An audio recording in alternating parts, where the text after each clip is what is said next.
Vamos fazer uma oração, irmão? Já já eu vou pedir para você abrir a sua Bíblia. Mas vamos fazer uma oração. Com seus olhos fechados aí, eu te convido a você fazer a oração que você entende que é a mais correta ao momento, né? Talvez você está ansioso, cansado, talvez você está chegando aí nesse fim e início de semana, talvez atribulado, ansioso, mas o Senhor é tão bom conosco, Ele nos concedeu mais um dia, mais um respirar. Por isso vamos orar a Ele. Senhor, muito obrigado, Deus, pela oportunidade de estarmos aqui juntos. Obrigado, Deus, porque o Senhor nos deu mais uma manhã. E se nós estamos acordados, se temos fôlego nos nossos pulmões, isso tudo é porque o Senhor permitiu, Pai. E Deus, nós pedimos perdão pelos nossos pecados, pelas nossas falhas, pelos nossos erros. E pedimos, Deus, que o Seu Santo Espírito, por meio da Sua Santa Palavra, através do Seu servo, comunique verdades espirituais ao Seu povo, à igreja, e que hoje nós sejamos transformados pelo poder da Sua Palavra, que nós saiamos daqui diferentes de como nós entramos, e que também o mundo lá fora esteja diferente, porque nós vamos enxergá-lo diferente, porque o Senhor vai fazer mudanças nele, através de nós, das orações, da Sua Palavra e do Seu povo, Pai. Nós pedimos, conforme-nos à imagem do Seu Filho, e nos faça parecidos contigo, livre de nós todo mal, toda distração, todo pecado, nos livre do diabo, do inferno, da carne, e nos faça homens segundo o Seu coração, em nome de Jesus, amém. Amém? Amém. Irmão, abra sua Bíblia aí comigo lá em Gênesis, no capítulo 3, bem fácil de achar, primeiro livro da Bíblia, Gênesis, no capítulo 3, no verso 1, fácil de achar, né? Gênesis 3, no verso 1.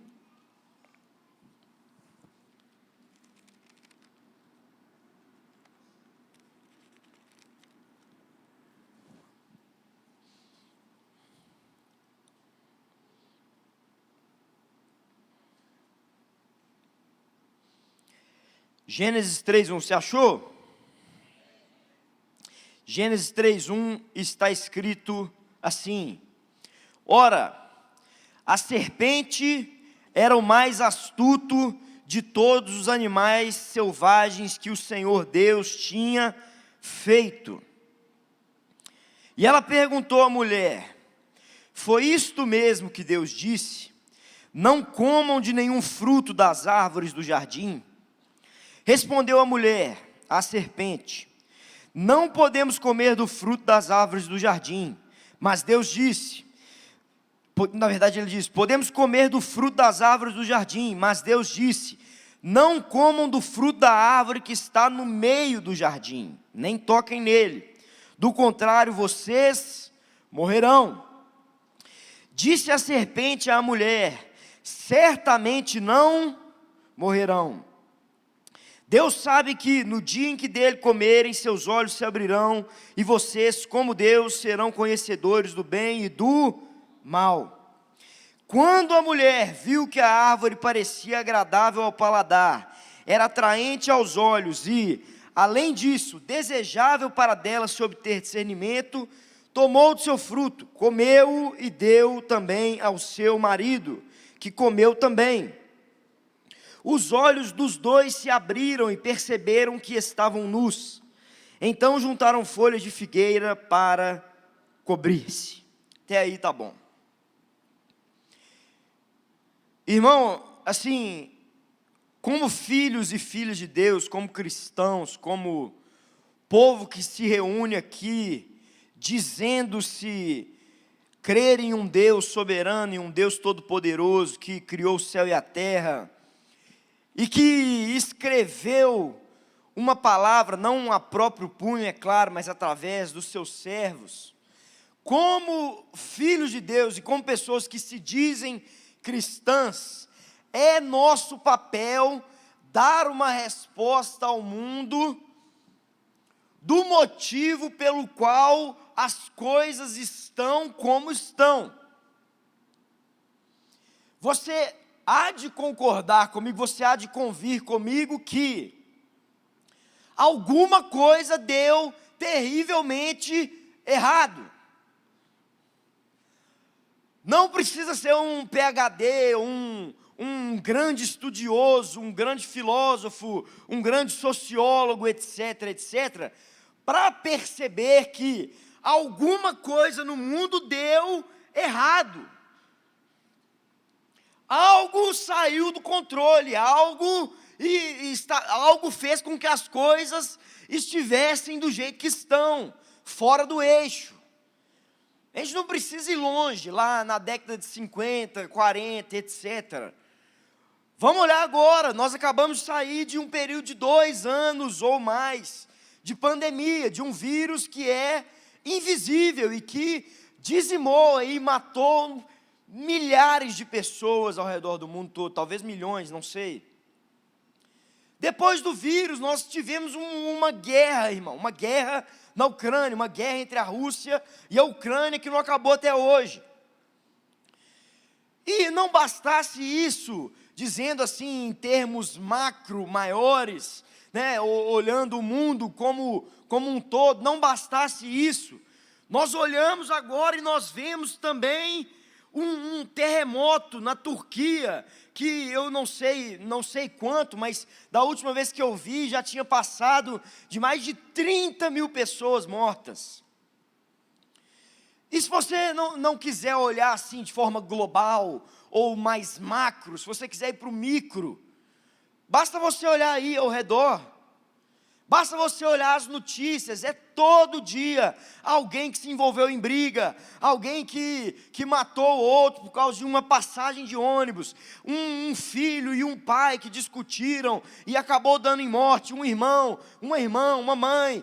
São notícias assim terríveis, e mistura criança no meio, e a coisa ficando cada vez mais feia, e é tráfico sexual para cá, e de repente nós pensamos assim, quando alguma coisa acontecer, quando um nível de assassinatos abaixar, quando a gente tiver um ministro de tal forma, ou quando as empresas avançarem de determinada forma, as coisas vão melhorar, mas parece que só piora, concorda comigo? Parece que assim, a gente teve as guerras lá no passado, a Segunda Guerra Mundial, a Primeira Guerra Mundial, e 6 milhões de judeus mortos por Hitler, naquela Segunda Guerra Mundial, e aquela coisa terrível, mas parece que sim, a gente tem guerras de um tamanho um pouquinho menor, mas parece que a maldade ela só se sofistica. Você não precisa ir longe para ver a decadência do homem e da humanidade, em perceber que, assim, de coração, irmão, pega aí não, pega agora não, que a gente está no culto, hein? Mas pega o seu celular depois. E eu estava conversando com minha mãe outro dia. Minha mãe que está aqui também. Estava conversando com ela, e não sei porquê veio o assunto de TikTok, aplicativos, etc, etc. Irmão, assim, basta você abrir um aplicativo, que é um aplicativo para, sei lá, compartilhar vídeo e enfim, compartilhar fotos, Instagram, Facebook, etc. Não sei nem se a gente usa mais Facebook, né? Está na moda. Orkut, ICQ, MSN. Denunciando aqui, ó. Denunciando quem conhece.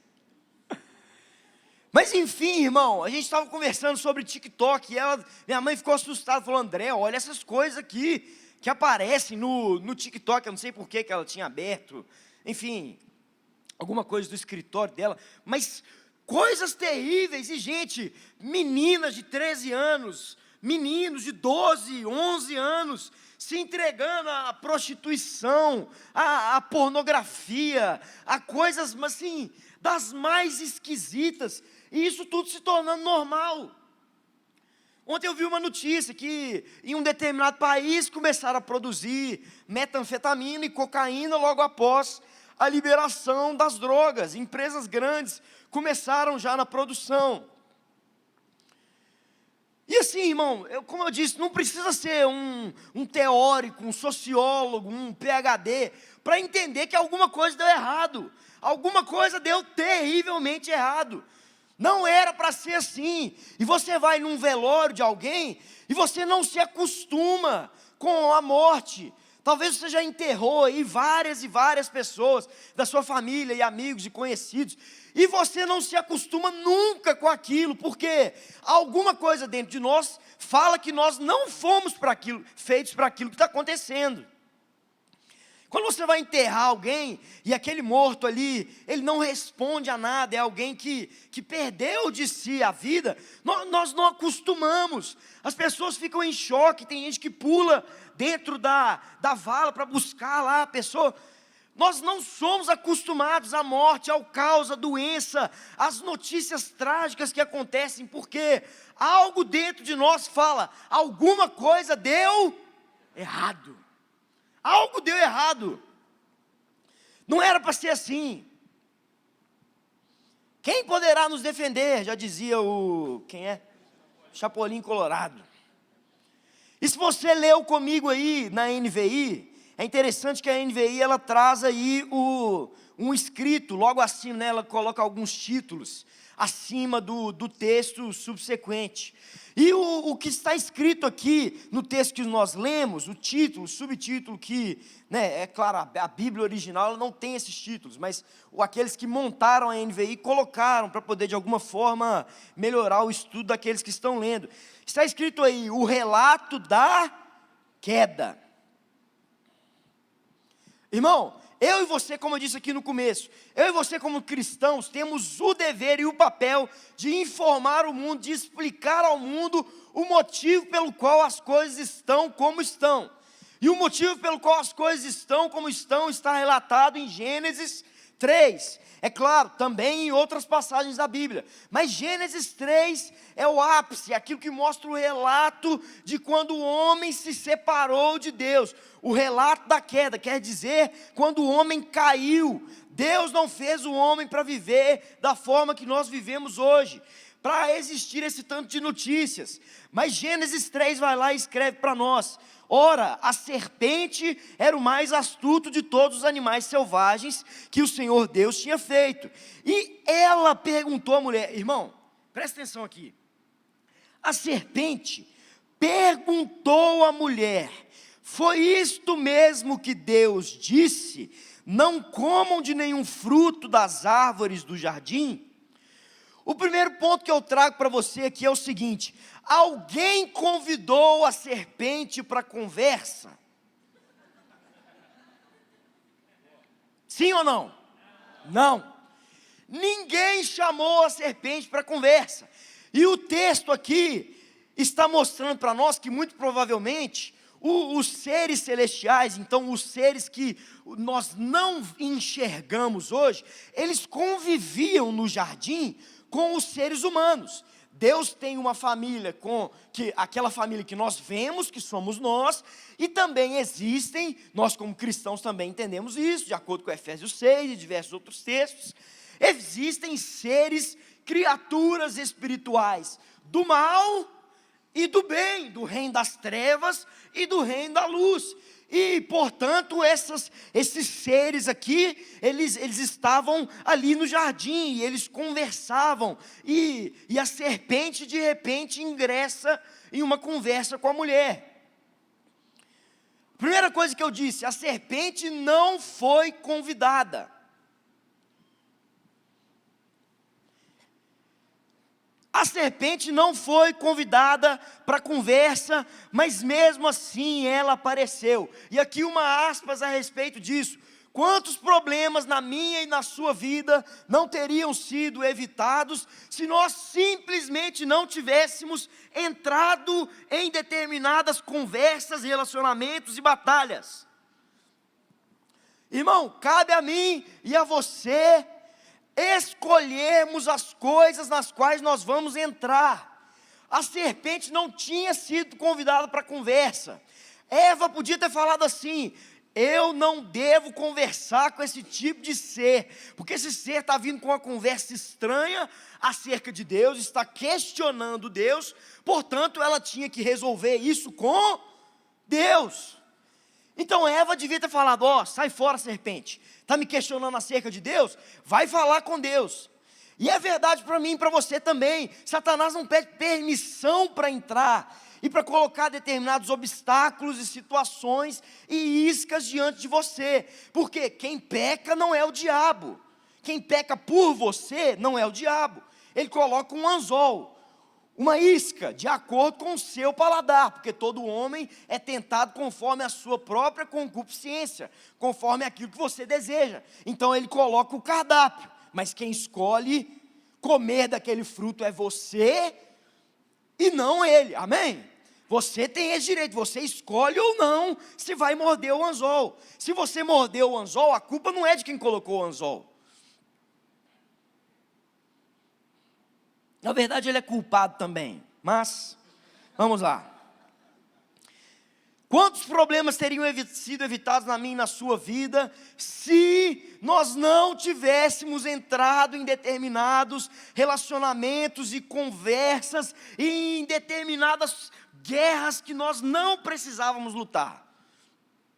Irmão, se você sair por aí abraçando todo tipo de guerra, e todo caso, e tudo, e você é o para-raio de tudo, e você resolve tudo, você vai acabar estafado, você vai acabar preso, você vai acabar sucumbindo diante de um peso, porque Deus não te fez para resolver tudo, e todas as coisas, ao mesmo tempo, definitivamente não. O que teria sido evitado se Eva não tivesse ingressado nessa conversa? As más companhias corrompem os bons costumes, disse o apóstolo Paulo. E aqui nós somos cristãos, a gente não está excluindo o relacionamento, falando para a gente falar: ó, sai fora daqui, esse aqui eu convivo, esse aqui não. Mas principalmente se você é um novo convertido, existem companhias, existem lugares, existem coisas, existem pessoas, existem determinadas regiões e lugares que não são mais para você, irmão. Você concorda comigo? Existem lugares, talvez lugar que te remete a um pecado, ou que te leva a uma tentação, lugares em que você não deveria entrar. Mas Eva ingressou na conversa. E presta atenção, o que a serpente diz? Foi isto mesmo que Deus disse: não comam de nenhum fruto das árvores do jardim? Eu pergunto para você, foi isso que Deus disse? Foi isso ou não foi? Não foi isso que Deus disse. A serpente começa mentindo já em uma pergunta. E atenção, algumas perguntas são acusações. Essa pergunta aqui, que o diabo, a serpente está fazendo, é uma acusação. Apocalipse 12 diz lá: foi lançado fora o acusador dos nossos irmãos, que acusa-os diante de Deus de dia e de noite. Satanás, diabo, quer dizer adversário e acusador. E a pergunta que ela faz é: foi isso mesmo que Deus disse? Não comam de nenhum fruto da árvore do jardim? Quer ver como uma pergunta também é uma acusação? Ué, mas você tem 35 anos e ainda não se casou? Ué, mas você tem 30 anos e ainda não atingiu o patamar financeiro que aquela pessoa atingiu? Ué, você tem 60 anos e o seu neto ainda não chegou, ou o primeiro milhão ainda não chegou? Será que não tem alguma coisa errada com você? Irmão, acusações, e cabe a mim e a você identificarmos as acusações. Porque se você está batalhando contra um inimigo, e nós estamos em guerra, porque Efésios 6 vai dizer que a nossa guerra não é contra carne nem sangue, mas contra principados, potestades e os poderes do mal que atuam nas regiões celestiais, cabe a você identificar: se eu estou numa guerra, existe alguém lutando contra mim, porque a melhor coisa para o seu inimigo é lutar contra você sem que você saiba que está em guerra. Quer coisa mais fácil do que destruir alguém que nem sabe que está em guerra? Então a primeira pergunta do diabo: Foi isso mesmo que Deus disse, uma acusação. O que Satanás está dizendo? Ele está dizendo o seguinte para Eva: Eva, esse Deus, e para a humanidade como um todo, esse Deus, ele é um estraga prazeres, porque ele colocou todas essas árvores no jardim, e não permite que você coma de nenhuma delas. Só que, irmão, isso é mentira. Tudo que Deus fez é bom. Tiago vai dizer: toda boa dádiva, todo dom perfeito, vem do Pai das luzes, em quem não há sombra de variação. Quem criou o casamento, quem criou as viagens, os prazeres da vida, não foi o diabo, irmão. Satanás não é autor de nada, ele é um contra-autor. Ele pega aquilo que Deus criou, distorce e apresenta para a humanidade como algo bom, enquanto na verdade foi Deus que criou tudo aquilo que é bom. Nós, como cristãos, não somos um povo que segue uma lista de regrinhas de pode, não pode, pode, não pode, pode, não pode. Isaías vai dizer: se vocês me obedecerem, vocês comerão do melhor dessa terra. Deus criou todas as coisas, Satanás não criou nada, ele apenas distorce, ele faz uma distorção, e muitas vezes pode estar na sua cabeça aí: eu vou me converter, eu vou continuar com essa vida cristã, tem 5 anos já, irmão, a vida cristã o Salmo 16 diz lá: tu me farás conhecer a vereda da vida, eterno prazer à sua direita.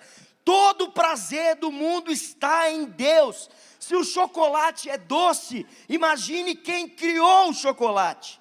Se a picanha é boa, vocês gostam de picanha? Eu gosto. Se a picanha é boa, imagina quem criou a picanha. Se um horizonte é maravilhoso, nós temos um belo horizonte aqui nessa cidade. Se o Rio de Janeiro é aquela cidade com uma vista, uma praia maravilhosa, imagine o Criador dessas coisas. A beleza desse mundo aponta para Deus. Porque quando eu estou com sede, eu bebo um copo de água e me satisfaço. Porque Deus está apontando o tempo inteiro na sua criação quem Ele é. Romanos 1 disse: os seres humanos são indesculpáveis. Porque os atributos de Deus, os atributos do Deus invisível, os atributos invisíveis de Deus são conhecidos por meio das coisas criadas.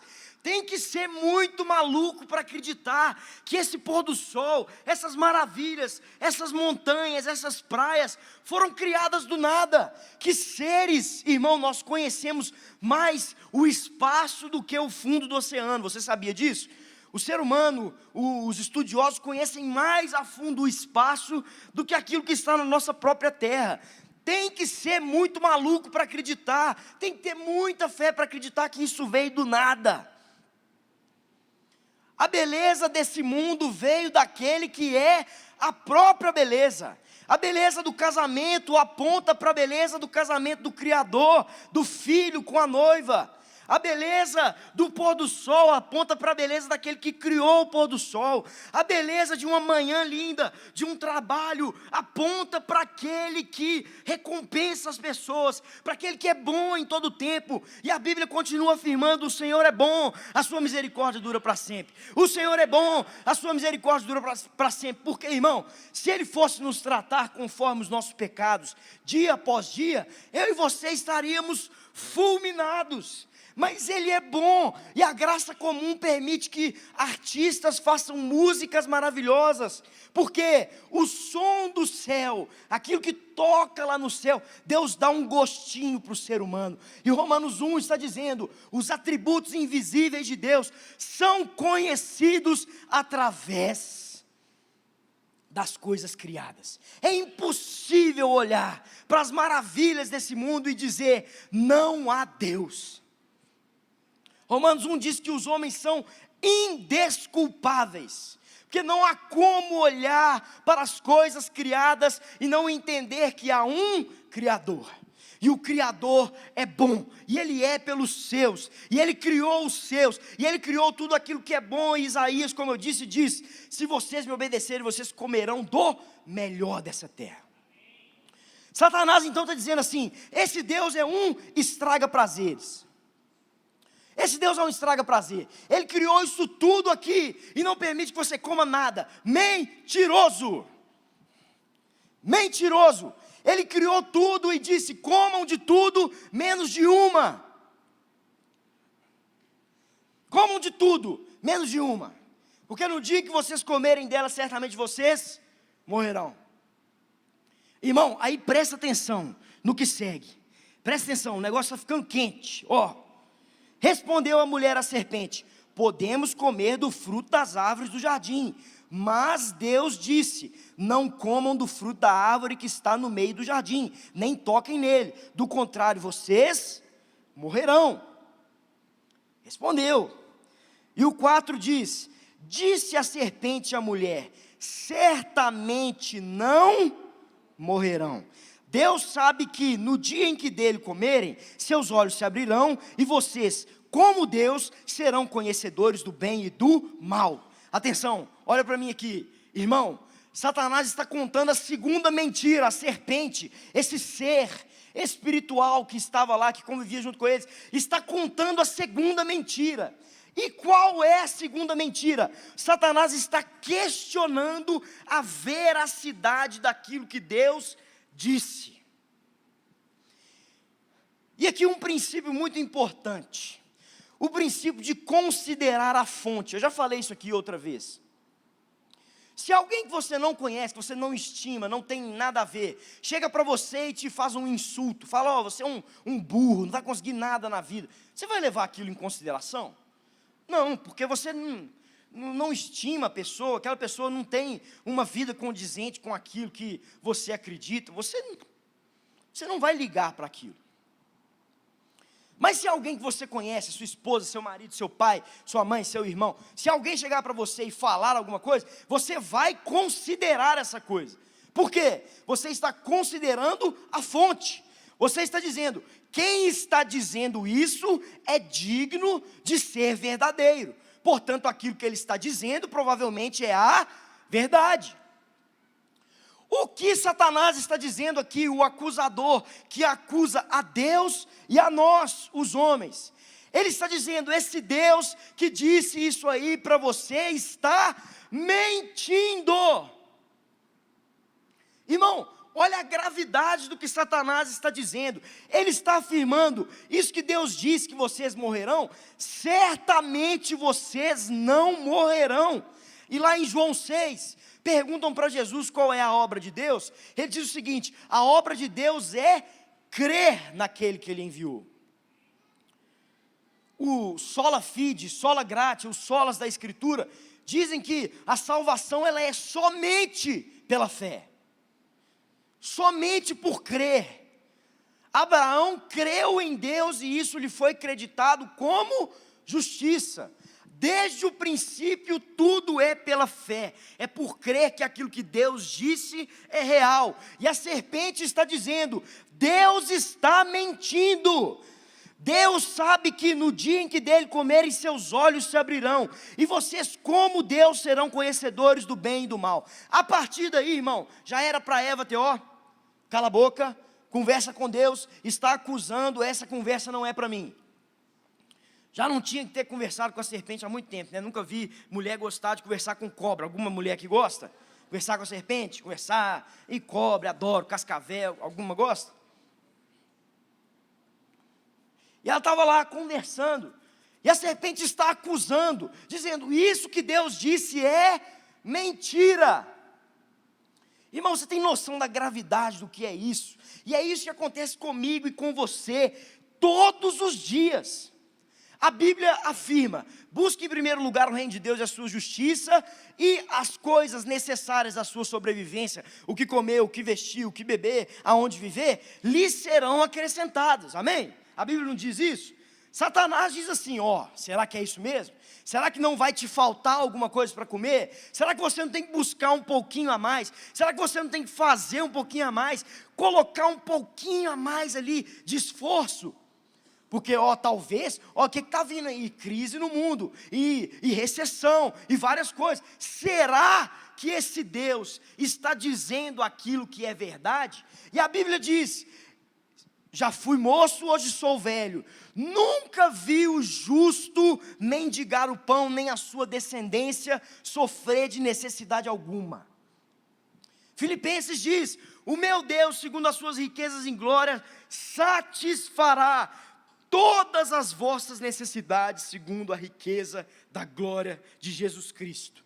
E nós continuamos duvidando,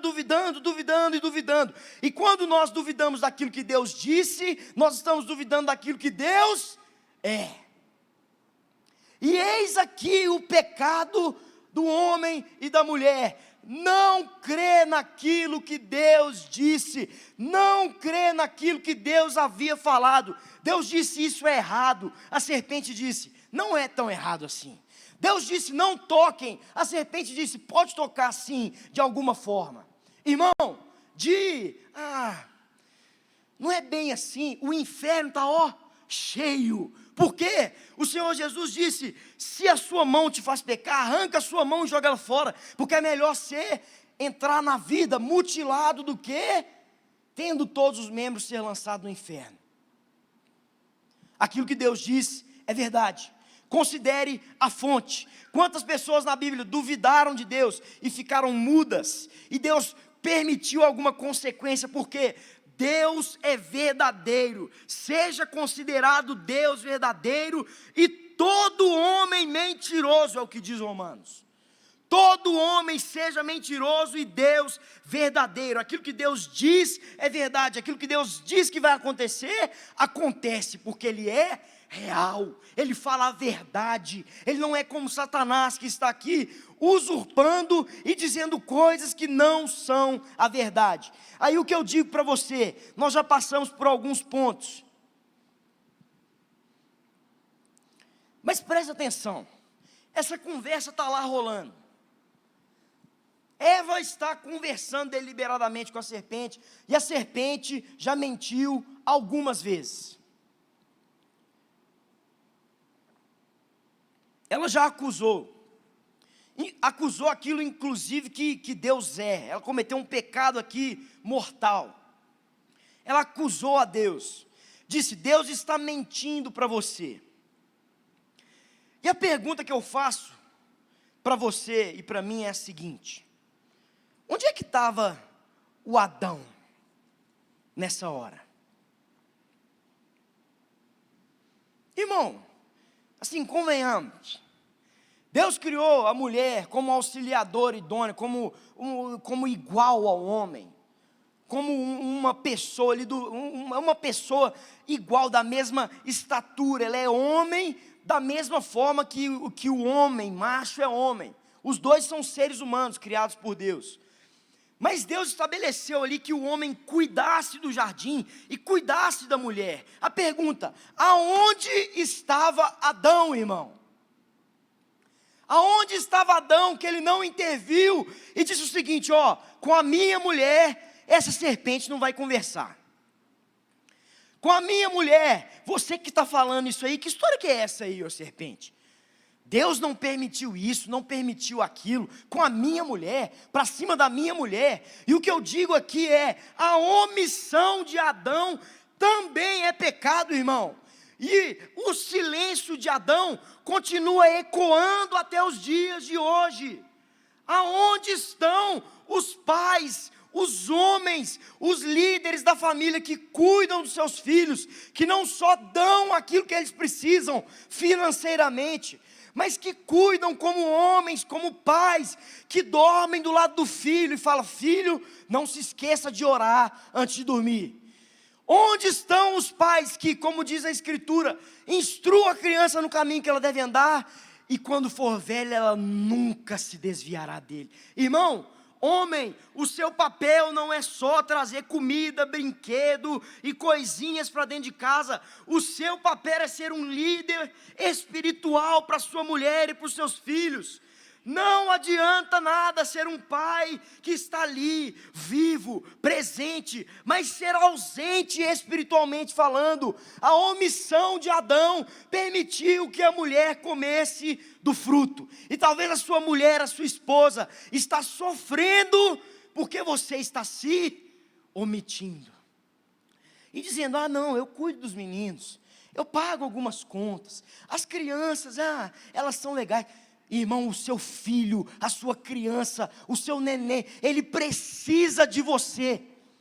Ele precisa de um cabeça, de um homem que tome a frente, que vá diante dele, ensine as coisas de Deus. Eu me lembro do meu pai desde pequenininho, ele batia na porta do quarto, eu estava lá deitado e ele falava, filho, não se esqueça de orar antes de dormir. Aonde estão os pais, irmão, que vão instruir os seus filhos no caminho da justiça, que vão mostrar aos seus filhos qual é o caminho correto a seguir, as escrituras, a palavra de Deus, e apontar, filho, você precisa conhecer o Salvador. Olha o silêncio de Adão ecoando até hoje. Vai numa prisão no dia dos pais, não tem ninguém. Vai na prisão no dia das mães, está lotado. Porque está cheio de homem que faz o filho na mulher e depois esquece. A omissão é pecado, irmão. É pecado. 90%, 80% dos suicídios, da depressão, da ansiedade do mundo vem de famílias em que o pai não foi presente, irmão. Mas a cruz de Jesus, o evangelho de Jesus permite que hoje, atenção aqui, se você não teve um pai, ou não teve uma mãe, ou veio de uma família de divórcio, a cruz de Jesus significa que, se eu vim de uma família de divórcio, a partir da cruz, a minha família futura vai ser poder, liberdade, vai ter uma família linda e poderosa. Se você veio antes de uma família que era um caos, a partir da cruz de Jesus, as coisas velhas, passaram, eis que tudo se fez novo. Se você não teve um pai, o ápice da cura não é aquele que não teve um pai perdoar o seu pai. O ápice da cura é aquele que não teve um pai se tornar um pai em excelência. O ápice da cura não é o doente simplesmente ser curado. O ápice da cura é o doente agora ser tão curado que ele cura outras pessoas. Aquele que estava preso, ele é tão liberto que agora ele auxilia aqueles que estavam presos no passado. O ápice da cura é tornar-se o oposto daquilo que te foi imposto. Se você teve um pai, se você não teve um pai, por meio da cruz de Jesus, você pode ser um pai excelente. A sua vida pode ser diferente, mudada. Tem um grandíssimo amigo meu, um grandíssimo amigo meu lá da igreja. Ele era um doido, viciado, promovia um tanto de festa, cheirava cocaína doidado. Ele tem a minha idade. E de repente ele se converteu. E ele se tornou mais maluco que nós tudo junto aqui. E tudo na igreja ele quer servir. E ele abandonou a droga. Ele não teve um pai presente. Ele não teve um pai ali que estivesse junto com ele. Abriu agora, o casamento dele está marcado, irmão. E ele falou, eu vou ser um pai. Eu tenho o sonho de ser o pai que o meu pai nunca foi. E não é acusando o pai, falando, nossa, que isso, que aquilo, eu vou jogar na sua cara. Não, está perdoado, está pago, pode ir. Aonde estava Adão, irmão? Aonde estava Adão? Adão permaneceu calado. Adão permaneceu mudo. E a omissão de Adão fez com que o mundo permanecesse da forma que está. E a omissão de vários homens e mulheres faz com que o mundo permaneça do jeito que está. Mas a boa notícia é, se o primeiro Adão veio e pecou, e foi um homem que ali no deserto não conseguiu vencer a serpente, o segundo Adão, Jesus Cristo, ele veio a esse mundo, e ele sofreu a mesma coisa que Adão sofreu. Atenção, irmão, olha aqui, a tentação de Jesus lá no deserto. Você se lembra? Quando Jesus é tentado, Satanás diz assim: eu te darei todos os reinos do mundo se você prostrado me adorar. Lembra disso? O que Deus diz a Jesus? Jesus, eu te darei todos os reinos do mundo, mas ele teria que passar por um processo, e um processo doloroso. Ele não pecou, ele foi segundo uma via dolorosa, e ele teve cravos pregados em suas mãos, e aquilo que Satanás estava oferecendo ao Filho de Deus, é a mesma coisa que Deus estava oferecendo ao seu próprio Filho, mas ele, ao contrário do primeiro Adão, e é isso que é ter responsabilidade, Jesus falou, esse problema que eles cometeram, foi por minha causa? É culpa de Jesus que Adão e Eva pecaram? É ou não é? Não é culpa de Jesus. Mas ser responsável, ser um homem de verdade, é agir como Jesus agiu. E ele disse, isso aqui não tem nada a ver comigo, eu não cometi nada disso. Mas ele veio e assumiu no peito. Ele falou, o problema está aqui, eu vou lá e resolvo. Satanás disse, eu te dou todos os reinos do mundo se você prostrado me adorar. Jesus, eu prefiro o caminho mais longo, o caminho do processo, de ter que andar, de ter que ser cuspido pelas pessoas. E a Bíblia vai dizer que o único homem perfeito que pisou nessa terra não cometeu pecado algum. Ele expulsou demônios, ele curou leprosos, ele curou aqueles que estavam paralíticos, ele ressuscitou mortos, e ao final da sua vida, ele se entregou. Não mataram Jesus, porque ele disse, ninguém toma a minha vida, eu a dou se eu quiser. E Deus, portanto, Deus que era Deus, Criador, que é Deus, que estava com Deus, a palavra, o verbo se fez carne, habitou entre nós, fez para si uma cruz, e ele se pregou nessa cruz para que os miseráveis pecadores, errados como eu e você, não precisem mais ser pendurados em uma cruz, porque o único que poderia pagar pelo meu e pelo seu pecado, assumiu aquilo que não era culpa dele. O maior homem que pisou nessa terra, deu um exemplo para nós, homens e mulheres de Deus, e ele disse, aquilo que não é problema meu, eu vou resolver. E ele foi lá, e ele fez para si uma cruz, ele se pregou naquela cruz, e quando ele está pregado na cruz, a ira de Deus, contra assassinos, mentirosos, pecadores, contra pedófilos, contra homicidas, contra homossexuais, contra tudo, irmão, ela cai em cima de Jesus, e ao cair em cima de Jesus, Jesus morre e diz, está consumado. E talvez Satanás, seus demônios, os anjos caídos, eles celebraram, porque 2 Coríntios diz lá, que nenhum dos poderosos dessa era entendeu o que estava acontecendo, senão não teriam crucificado o Rei da Glória. Talvez ele finalmente, Satanás talvez finalmente, festa no inferno, porque conseguimos matar o Filho de Deus, conseguimos matar a semente prometida, que estava prometida desde lá de Gênesis, nós matamos ele, mas de repente, depois da sua morte, visitinha no inferno, o próprio Filho de Deus entra, e 2 Pedro vai dizer que ele pregou aos espíritos em catividade, aqueles que estavam presos no tempo de Noé, e ele arranca das mãos do diabo a chave da morte, do inferno e da dor, e nem mais a chave da própria casa Satanás tem. E uma visita no inferno, Jesus morre, e ele é sepultado, e ele desce à profundeza. Olha como que a Bíblia, ela inteira está apontando para Jesus. Quem foi aquele que foi lançado lá no fundo do oceano, cuspido, ou melhor, engolido por um grande peixe, e depois cuspido na terra? Jonas, um profeta do Antigo Testamento. A Bíblia está dizendo, da mesma forma como o profeta Jonas desceu às profundezas, foi engolido por um grande peixe, o Senhor Jesus, ele se sacrificou, Ele se entregou em meu e em seu lugar. Nós o reputávamos por aflito, ferido de Deus e oprimido, mas Ele estava levando em seu corpo a punição de todos nós. Ele estava levando em seu corpo aquilo que nem eu e você poderíamos suportar.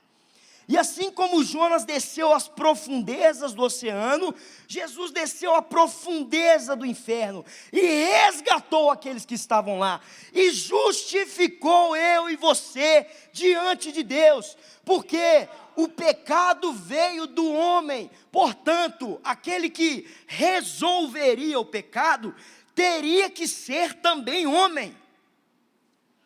E é por isso que o nascimento de uma virgem importa tanto.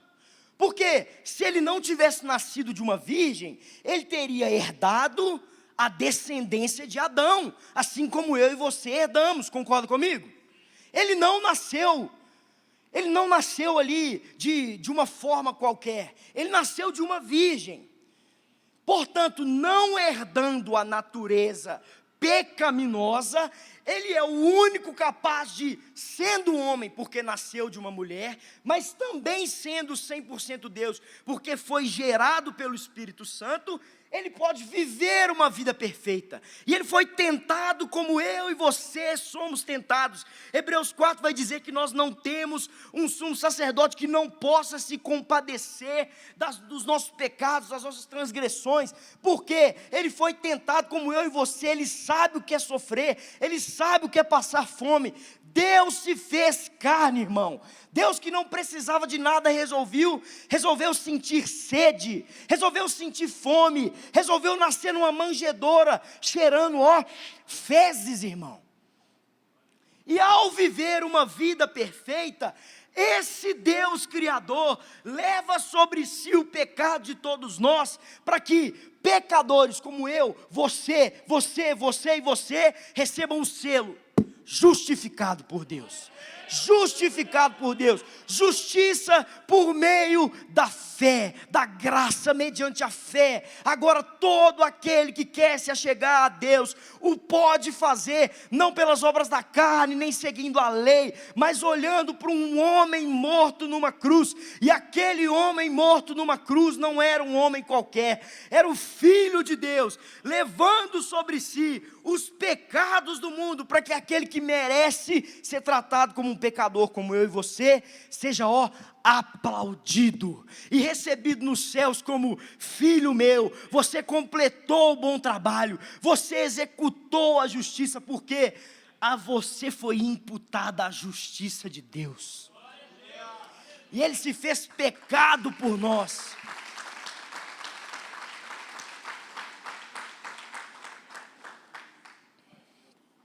Todos nós, irmão, estamos em busca de um super-homem, de um super-herói, de alguém que seja como nós, mas que tenha alguma qualidade maior e que venha, nos defender de alguma forma, que venha nos libertar de alguma forma. A eleição é a prova disso. Nós elegemos pessoa, e vai pessoa, volta pessoa, e nada muda.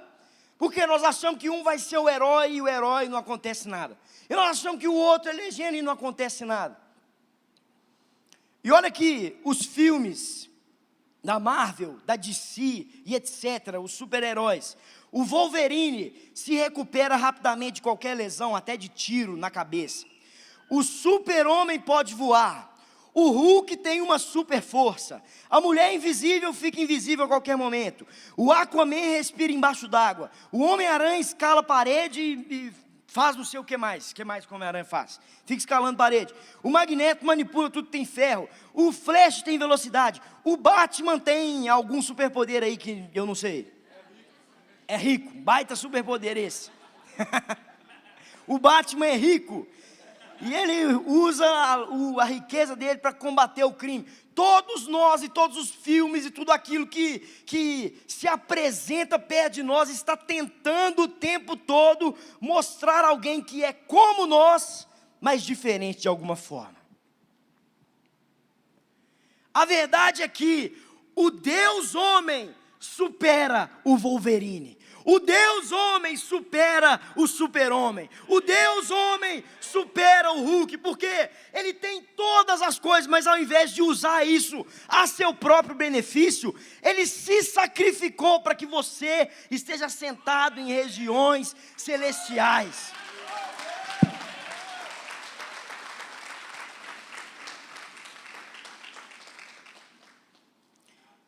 Irmão,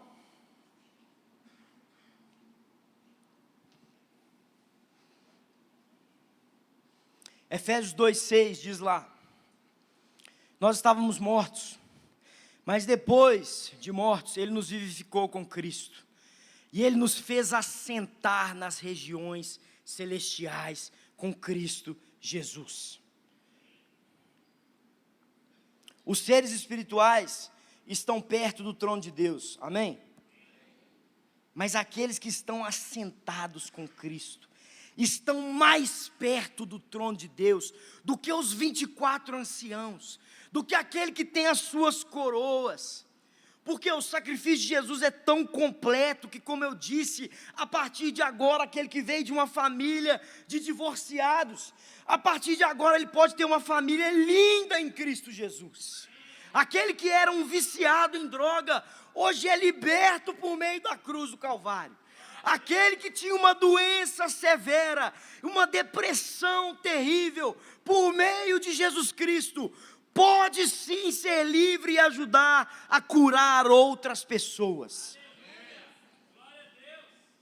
Irmão, o sacrifício de Jesus é completo, completo, completo.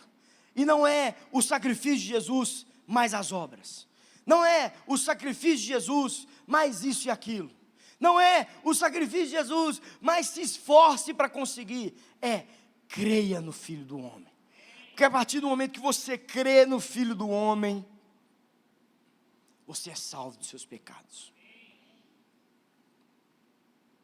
Para nós terminarmos, alguns versículos, se você tiver um papel e uma caneta para poder anotar, só a referência deles.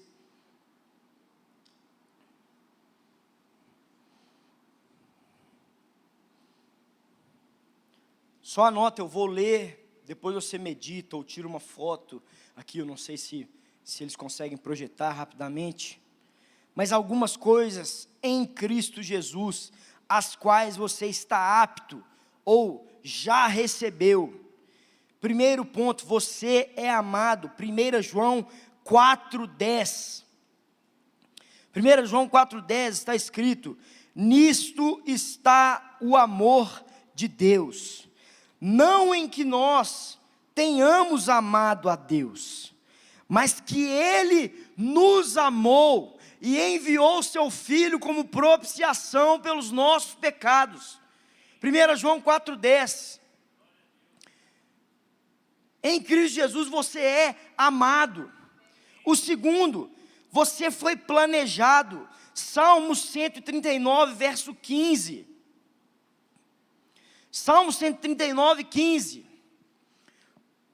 Está escrito assim: meus ossos não estavam escondidos de ti, quando em secreto eu fui formado e entretecido como nas profundezas da terra. E olha o que diz logo em seguida: no teu livro todas essas coisas foram escritas, as quais em continuação foram formadas, quando nem ainda uma delas havia. Irmão, em Deus, em Jesus, você foi planejado. Você não é um fruto do acaso. Efésios 1 vai dizer que eu e você fomos predestinados antes da fundação do mundo para realizarmos as obras que Deus preparou de antemão para nós as praticarmos. O terceiro verso, Salmo 103, do 1 ao 3, está escrito assim: bendize, ó minha alma, ao Senhor, e tudo que há em mim bendiga o seu santo nome. Bendize, ó minha alma, ao Senhor, e não te esqueça de nenhum de seus benefícios. E o Salmo 103, verso 3 diz: é Ele que perdoa todas as suas iniquidades, e que sara todas as suas enfermidades. Em Jesus você pode ser completamente curado. O quarto, João 8:31, está escrito assim: Jesus dizia, pois, aos judeus que criam nele: se vocês permanecerem na minha palavra, verdadeiramente sereis meus discípulos, e conhecereis a verdade, e a verdade vos libertará. João 8:36 também diz: se pois o Filho vos libertar, verdadeiramente sereis livres. O próximo, Romanos 8:1, anota aí a referência, Romanos 8:1. Portanto, agora nenhuma condenação há para os que estão em Cristo Jesus, que não andam segundo a carne, mas segundo o Espírito. Irmão, não existe um tribunal nessa terra que pode te acusar se você já foi absolvido por Jesus. Isso não quer dizer que você pode sair por aí cometendo crime, pelo amor de Deus, mas quer dizer que diante de Deus, todos os seus pecados, passados, presentes e futuros, foram perdoados eternamente. E quem distorce isso, diz o seguinte: se foram perdoados, eu posso continuar cometendo eles. Mas aquele que é verdadeiramente convertido, ele diz: já que eu fui perdoado, eu amo tanto esse que me perdoou, que eu nunca mais quero andar naqueles pecados.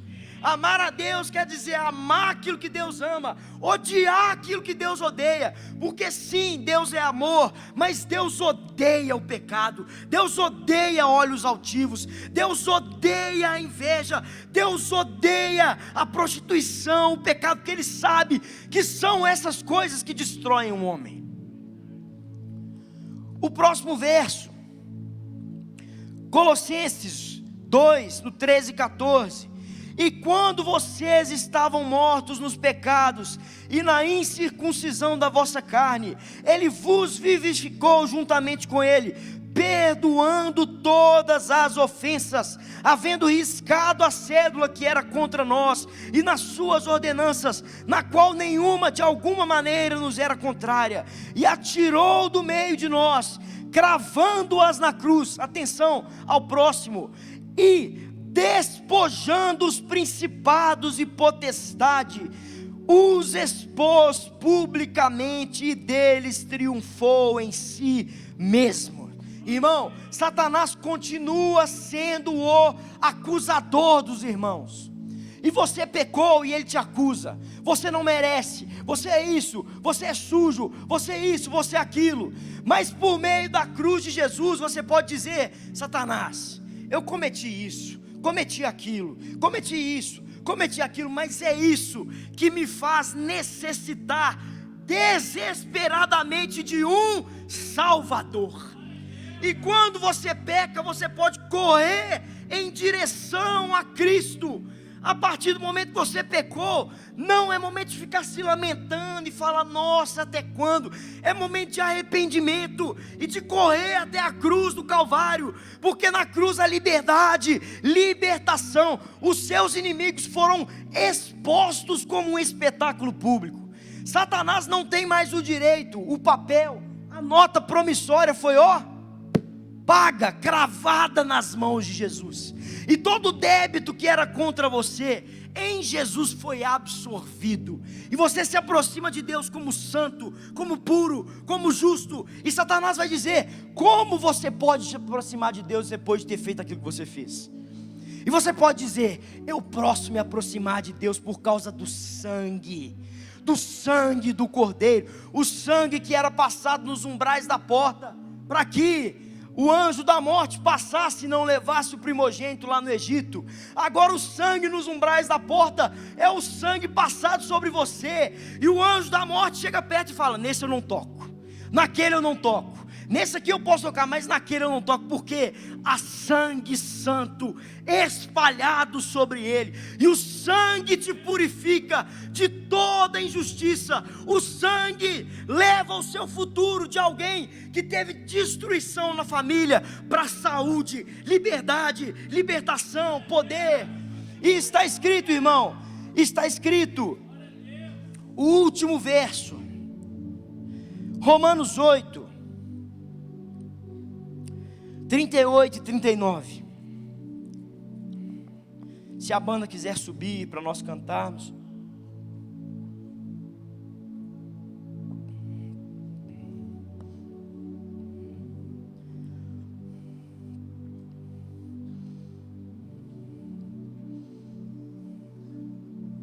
Romanos 8, 38 e 39. Porque eu estou convencido de que nem a morte, nem a vida, nem os anjos, nem os demônios, nem o presente, nem o futuro, nem quaisquer poderes, nem a altura, nem a profundidade, nem qualquer outra coisa na criação será capaz de nos separar do amor de Deus que está em Cristo Jesus, o nosso Senhor. Irmão, todos os seres humanos têm que enfrentar um inimigo em comum: a morte. A morte é ciumenta, aquelas que ela toma para si, ela não devolve. Concorda comigo? A morte não devolve. Uma vez do lado da morte, irmão, ciúme total. A sepultura tem ciúme. A sepultura é ciumenta, ela te quer para ela. Se a morte te levou, você não volta mais. Mas a Bíblia vai dizer que o amor de Deus é mais forte do que a morte. E grave essa frase: a morte morreu na morte de Cristo Jesus. Porque o último inimigo do homem, Jesus derrotou o pecado, o diabo e o inferno. Mas o último inimigo do homem, a morte, aquele pelo qual todos nós um dia teremos que passar, a morte na cruz de Jesus foi morta. Jesus pegou a morte e disse: sai daqui. Tomou o poder da morte. E o apóstolo Paulo diz lá em 1 Coríntios: aonde está, ó morte, a sua vitória? Onde está o pecado, o seu aguilhão? Porque você pode sofrer o que for nessa terra, você pode ser o mais miserável dos homens, mas Jesus venceu a morte. E para o cristão, a morte é apenas a passagem dessa vidinha para a vida eterna. E se você é um cristão,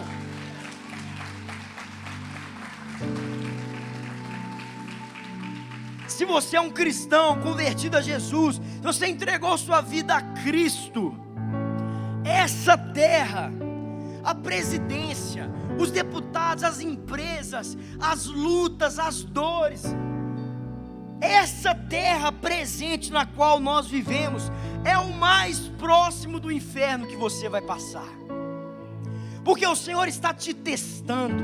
Se você foi salvo, entregou sua vida a Jesus, essa terra, esse caos, essa dor, essa angústia, essa luta, é o mais próximo que você vai passar. Porque depois da morte, irmão, gozo, vida eterna, poder, amor, liberdade, e nós estaremos diante de Deus, sem culpa, sem mágoa, limpos, e não haverá mais choro, não haverá mais sirene, nem viatura, nem corpos no chão, esperando pela polícia, pela perícia, nem sirene. As mães não ficarão mais de luto pelos seus filhos que morreram por causa da droga.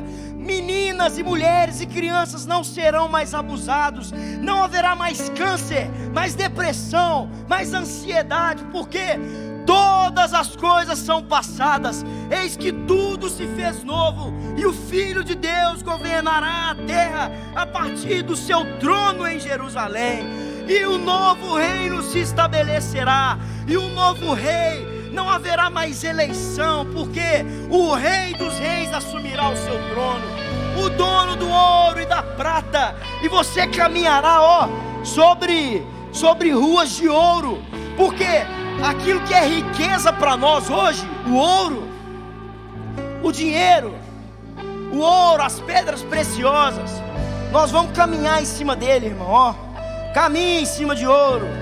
Hoje em dia, as pessoas pisam na cabeça uma das outras para conseguir ouro, enquanto no reino dos céus é o contrário, nós pisamos no ouro para alcançar pessoas. O dinheiro, ele é só um movimento para chegar até as pessoas. Por isso, irmão, aquele que está em Cristo Jesus, não há condenação, não há morte, não há dor, não há luta, todas as coisas serão passadas. A vida cristã não é uma promessa de BMW, hidromassagem, carro na garagem, não. A vida cristã é vida e vida em abundância por meio de um homem morto numa cruz, o Rei dos Reis, o Senhor dos Senhores. E a Bíblia vai dizer em Romanos 8: se Deus é por nós, quem será contra nós? Aquele que nem mesmo o seu filho poupou, antes o entregou por amor a nós, como não nos dará juntamente com ele de graça todas as coisas? Ele te predestinou, Ele te salvou, Ele te justificou, e quando morrer você será glorificado. Portanto, paz, paz, paz eternamente. Evangelho é a boa notícia de Deus. O Filho de Deus se fez carne, habitou no meio de nós, e não há mais condenação para os que estão escondidos atrás do seu sacrifício. Por isso, irmão, assim, eu te convido a se arrepender dos seus pecados. Abandone os seus pecados, abandone a imoralidade, abandone, irmão, abandone. Não vale a pena. Esse mundo vai passar, todas as coisas serão passadas e serão provadas pelo fogo, e só o que é ouro permanecerá. Nessa